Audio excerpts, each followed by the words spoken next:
Hello and welcome back to another update. This is your host Weeb Union and I'm back with the latest frontline developments throughout the Russo-Ukrainian war.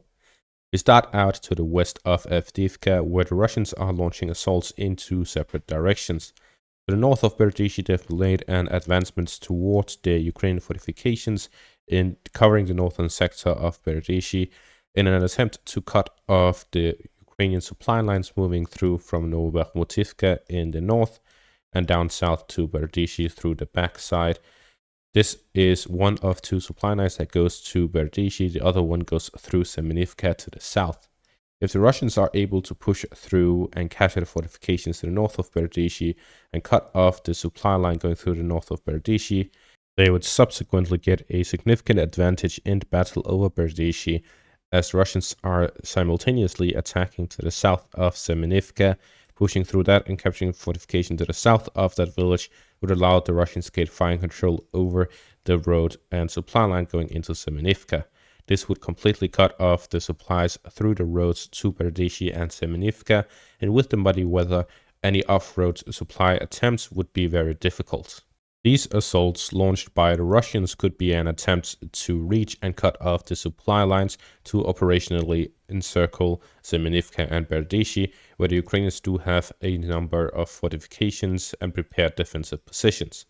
We see that the Russians bypassed the Ukrainian fortifications to the north to push here slightly north of Berdishi and south of those positions to try and bypass the Ukrainian fortifications and capture the ones to the north of Berdishi, which would completely cut off the Ukrainian supply line to the north. However, the Ukrainians launched a counterattack and were able to hold back their Russian advances and prevent them from capturing the fortifications. We have this geolocated footage showing a Ukrainian Abrams tank moving back from a firing position within Berdishi to the back. Based on this footage, we can confirm that the Ukrainians have switched their strategies. At the start, they were launching counterattacks to try and recapture Berdishi. Now they moved to positional fighting, where they shoot off from a distance to avoid losing more of their Abrams tanks and to hold their positions, instead of launching armored counterattacks to regain positions. With this change of strategy, the Ukrainians are now suffering less losses and are able to hold back Russian advances, but the Russians are advancing nonetheless, as the pressure that they are exerting on the Ukrainian fortifications are simply too much for them to handle. Not to mention that we see constant FPV strikes, not just from the Russians, but also from the Ukrainians on all positions throughout the front. More on that later. In the south by Semenivka, the Russians are launching small assault groups to try and get a foothold across the Nereva line here to the west of Orlivka. And with this, the Ukrainians are responding by launching cluster munition strikes and FPV drones on these advancing Russian soldiers. This is why there's been no clear indication of a Russian advance, but it was reported that fighting had reached Semenivka itself. There's a very small distance between Semenivka and the Russian positions by Orlivka, just a few hundred meters, and based on this we see that the Russians may enter Semenivka easily. However, gaining a foothold and staying there is the difficult part. Moving further north here in the direction of Ivanivske, the Ukrainians have started launching counterattacks towards the village after the Russian capture of it. So in the western parts to Ivanivske, the Russians have moved to a defensive position, as any attempts at advancement would be towards Ukrainian fortifications, and the Ukrainians have a concentrated force that allows them to launch counterattacks, which will make it very difficult for the Russians to advance. The current objective of the Russians here to the west of Ivanivske is to hold their line during these Ukrainian counterattacks, and in the north they are focusing on pushing through the Ukrainian fortifications and reaching Sevierne, which they are now only half a kilometer away from. And this is yet another section of the front where the Russians are complaining about endless Ukrainian FPV drone strikes, and this raises the question: is the strategy of small assault groups with infantry too old of a tactic now? Has it been outdated? We see that it was created by the Ukrainians during their summer offensive after the initial failure of their armored assaults, preventing them from actually gaining any territory and losing a lot of armored vehicles and tanks. In the meantime, this forced them to change strategies, and the strategy that they attempted was to launch small assault groups moving through the forest lines to avoid heavy minefields and to push through to gain for advancements and then have the armored vehicles cover them from a distance. This is the current strategy that is being used by both the Russians and the Ukrainians throughout the front line. This is why the advancements are always so small and short, and instead we see a lot of fighting, a lot of casualties for a small distance covered. However, they are able to actually cover this distance, where armored assaults would have heavy casualties with little to no gains. However, currently what we're seeing is that the advantage that was originally achieved by launching this sort of assault was that a small infantry assault group was not an important target for artillery for either side. This includes both the Russian and the Ukrainian side. The infantry assault groups has a distance between the soldiers of about 10 to 50 meters, which means that an artillery shell hitting one person would not necessarily hit the others. We saw based on this that both sides use this to avoid getting shelled at indefinitely, but instead now we're seeing that with the increased use of FPV drones, even a single soldier is an important target. So we're seeing both sides now using FPV drones on individual soldiers, even the drones that just drop grenades. And based on this, we see that these infantry assault groups end up taking a lot of casualties nonetheless, despite not being hit heavily by artillery. And if they launch larger assault groups, they get hit by cluster munitions, which covers a wide area. There's also the large artillery shells. This raises the question, how can either side launch a successful assault if small groups are not efficient and large groups are not efficient?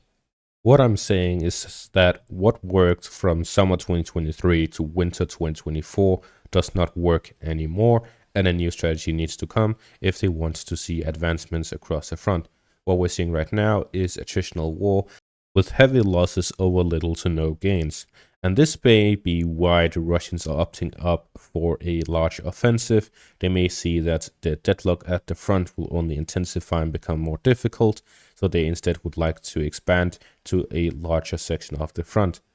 The biggest advantage the Russians have right now is their advantage when it comes to shells, manpower, and equipment, both armored vehicles and infantry equipment.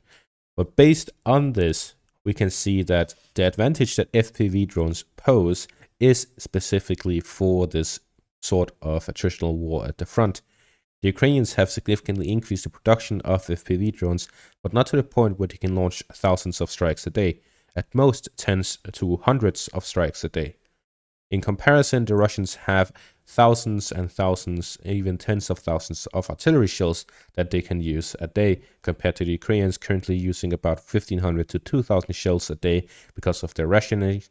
But if they stop the rationing, they can shoot a bit more, however, they'll run out quicker. But based on this, if the Russians launch a full front offensive across the whole front, in that scenario, the Russians would have such a significant firepower advantage, both to the amount of shells they can launch, an increase in the amount of vehicles and manpower, and that would significantly decrease the effectiveness of Ukrainian FPV drones, as they would not have enough, together with they not having enough artillery shells and everything else. A full front offensive would be less costly than the attritional war that they're currently undergoing. This is, of course, all hypothetical. In the meantime, a DPR official says that the sanitation zone, which was referred to by Putin, would have to be 300 kilometers long, also known as the Dnieper River. So based on this, it is increasingly likely that my analysis of sanitation zone is correct. The Russians may look to gain full control over the east of the Dnieper River, and following that they would look to launch attacks to capture the south of Ukraine by the Black Sea. Moving on to the next section, we see here to the east of Sevierne, the Russians have launched a small attack and have managed to advance a small bit. This very small advancement in the forest area ended with Ukrainian FPV drones striking the Russian assault group. This same thing happened here to the east of Sevierne with a Russian armored assault. It was a small-scale assault with a couple of infantry fighting vehicles. The Ukrainians launched a counterattack and regained the positions that they lost in the area.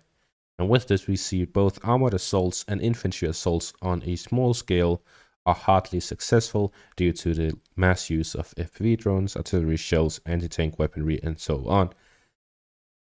Moving on to the north, we see here in the direction of Sinkivka, the Ukrainians launched a counterattack and regained positions in Sinkivka, pushing the Russians out of the village. And yet again, another example of how these small assaults do not work. The Russians, if they want to actually win this war, they would need to push with a larger assault, and all of these small assaults end up in positional fighting. They may advance and capture a few villages after very heavy fighting, but they take heavy losses as well, as is reported by Russian sources. The amount of reports where the Russians claim that they're taking heavy losses in these small assaults have significantly increased since the Ukrainians started mass producing these drones in the late summer 2023. And to this point, although the Russians are taking less casualties than they did a year ago, they are still taking way more than what they are showing for. The battle over Avdiivka was the most costly event of the Russians since summer 2023.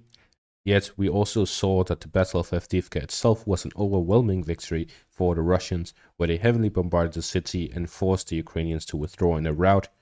So despite it being a massive success for the Russians, they took a lot of casualties. And the majority of those casualties was from Ukrainian artillery and drones, which they have limited use of.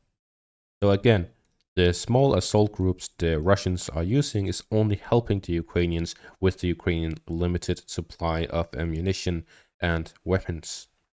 And that is going to be all for this update. Thank you all for watching and have a great day.